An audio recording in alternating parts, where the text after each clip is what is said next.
Hello everyone, and welcome back to another video. I'm the Last Wanderer, and today we've Snapshot 21w11a, which makes some pretty major changes to already existing features. Like, there are now new farms that can be built. There have also been some cave changes, but nothing too big, so I won't be going into detail on them. Starting off with these changes are hanging roots, which can now be renewably gotten by bone mealing rooted dirt. Each time you bone meal them, you get exactly one hanging root back. My first attempt at making a hanging roots farm is this design here. It utilized this quick detection system, which is a bud that quickly powers the dispensers so that they redispense bone meal so the player can continue harvesting hanging roots. Here's the farm in action. It works exactly as it's supposed to, but the only problem it has is it's needlessly complex. The shears redispenser here is of course necessary, but the entire detection system is not, since excessive bone mealing of the rooted dirt does not actually waste any bone meal. Knowing this, I made this second design, which is much smaller and a more simpler build overall. As you can see, it incorporates some features of the last design, like this shear redispenser here, but instead of using a detection circuit, it just uses this clock here to keep continuously bone mealing this rooted dirt to keep generating hanging roots. The redstone here isn't all that complicated either. It just uses this one observer clock here, some dust here, and then this dropper line to recycle the shears.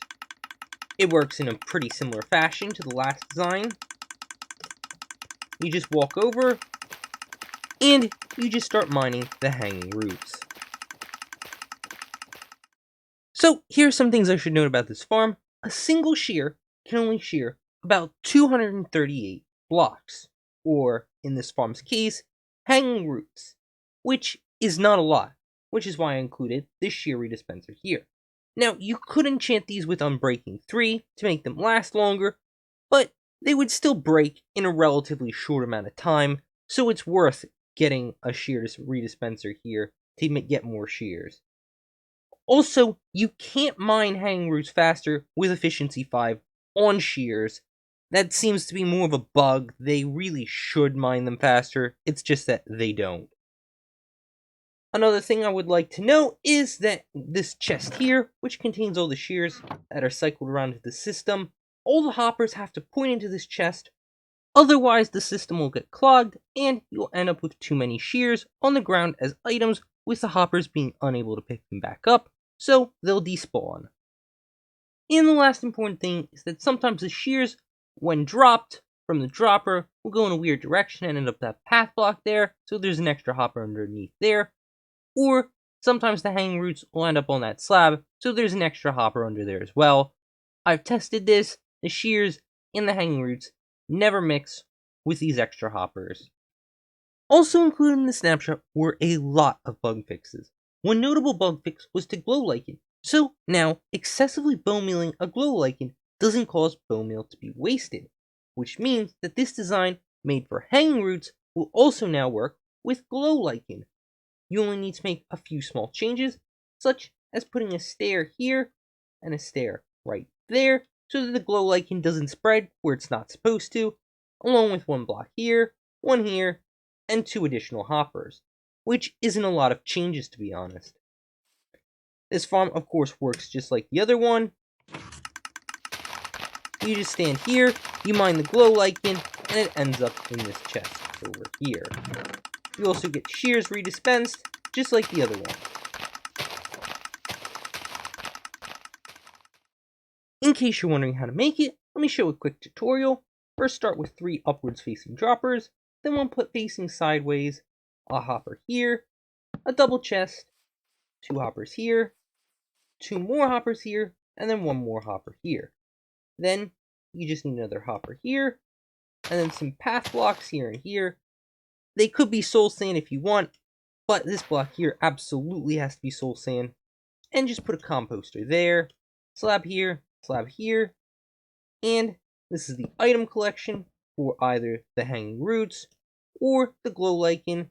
So you just put a chest here, 3 hoppers, and a slab, If you want to do the glow lichen one, I'll show the modifications later. But yeah, that's all you need for the item collection. Next we have the important part of the farm, the clock. So just put a block here, a lever, power that lever, redstone torch, block, no block, block, and a dust here. And over here, we have a sticky piston with a downwards facing observer, and then an upwards facing one right here. And right on top of that, we just have a dropper, and then this dispenser.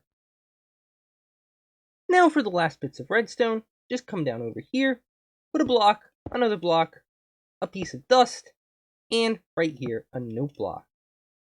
On top, get a hopper, and a double chest, and just fill this chest up here with bone meal, and fill this chest down here with shears. Now the only thing left to do is cover it up, so just put some blocks around. This is important so the shears don't get loose. Or you can also just give it a ceiling like this. You also need to make sure that none of the hanging roots will get loose. You can actually put another composter right here. And just put the rooted dirt here. And that's pretty much your farm. In case you want to make the glow lichen version, just don't put in the rooted dirt. And right here, put in a stair like this, and another stair like that. Put in 2 hoppers underneath, one facing this way, one facing that way. 2 blocks here and here, another block here, there, and just put in your glow lichen. And that's the glow lichen version complete. One last small modification you could make is if you wanted this farm to fit in a 3 wide area, you could just come over here, remove this stuff like this, and move it over here, put a lever here, redstone torch, power the lever, and some dust. I just don't think the farm looks as good when the lever's over here, but it's a simple fix that works. The next new farm possible in the snapshot is with Dripleafs. When you bone meal Dripleaf now and break it, you can get multiple Dripleafs depending on how tall the Dripleaf was, which is a change from previous versions where you only get one back. Since you can now get multiple big Dripleafs, they're farmable now. The simplest Dripleaf farm you can make is this design right here. All it is a lever using a sticky piston here and 2 observers to make an observer clock that powers this dispenser, which will dispense bone meal into the Dripleafs when you plant them. All you have to do is be in survival mode and actually get on the platform. Just go into survival mode and both plant and break it at the same time. So just hold the left and right button of your mouse and you can break it and replant it instantly, and you'll get a ton of Dripleafs this way. It's a really simple farm. And like that, you get a lot of Dripleafs pretty quickly. My second design for a Dripleaf farm is this thing here. Now, the advantage of this farm is you don't actually have to manually break the Dripleafs, the farm does it itself. All you have to do, go into survival like before, click the lever, and as you see, these blocks show here, which will break the Dripleaf, and they'll go into the hopper minecart, get into a sorting system below, all that fun stuff. Now, the problem with this farm here is that I'm not really sure how reliable this farm is. I haven't given it enough testing, and it seems the occasional Dripleaf might fall out of the farm, or you might not get enough Dripleafs back in your main hand to continue planting them, which, of course, is a major problem. Also, this farm isn't even much faster than the first design, so I don't really see a point in continuing with it. Now, if you're wondering, can you make Dripleaf farms faster? The answer is yes, because of this that I found over here. If you bone meal a Dripleaf enough, you can actually 0-tick in another block underneath, and the Dripleaf itself will stay, which means you can grow multiple Dripleafs in the same vertical column with the right zero tick setup. And that right zero tick setup will be this behemoth here. So what this farm does is it grows multiple Dripleafs at the same time, like I suggested. Watch.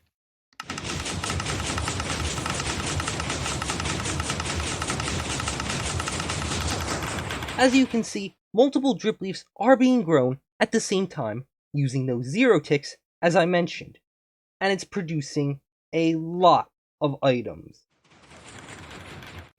To show you how powerful this farm is, I'm just going to plant these 16 big Dripleaf I have here, let the farm run, and show you how many items I get.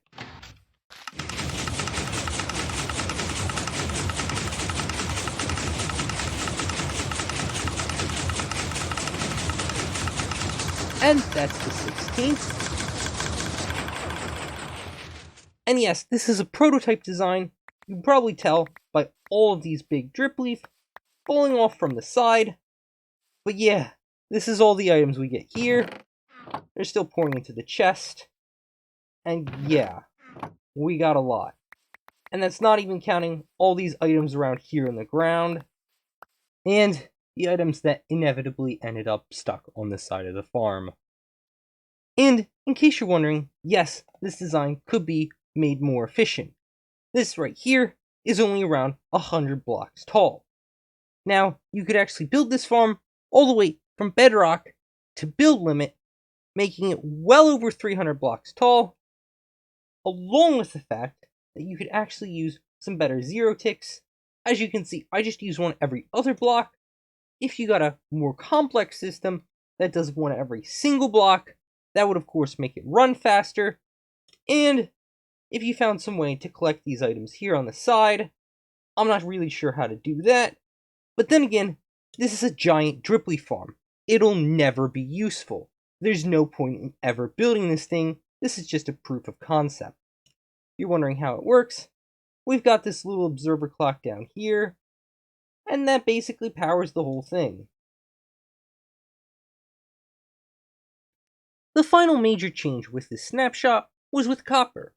Now, you can wax and unwax a copper block without having to ever go into your crafting interface.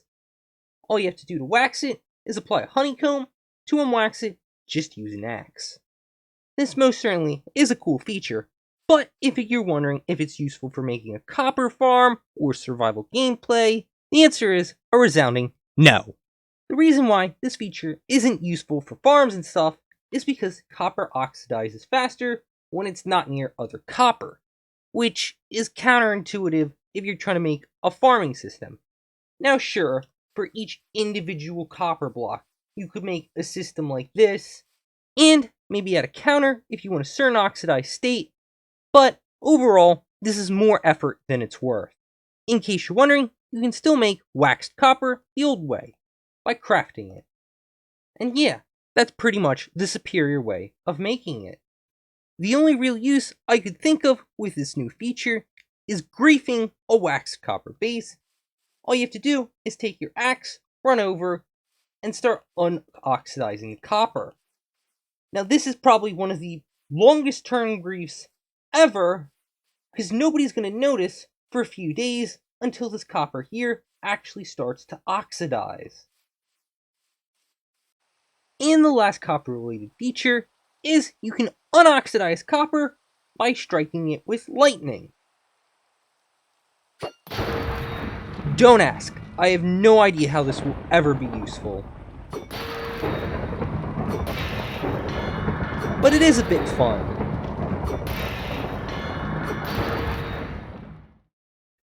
And I should also give a shout out to the crystal changes made to amethyst geodes, but because of the random structure, they still can't consistently be farmed, so there's no one best farm for these still. But that's all I've got for today's video. Thank you all so much for watching. As always, if you have any questions, comments, or concerns, please feel free to leave them in the comment section below. If you like this video, make sure to check out some of my others, including my 2 previous, which were also snapshot reviews, and make sure to come back next time for my next video. Once again, thank you all so much for watching, and goodbye! This is going to be such a simple farm. Why is this even a thing?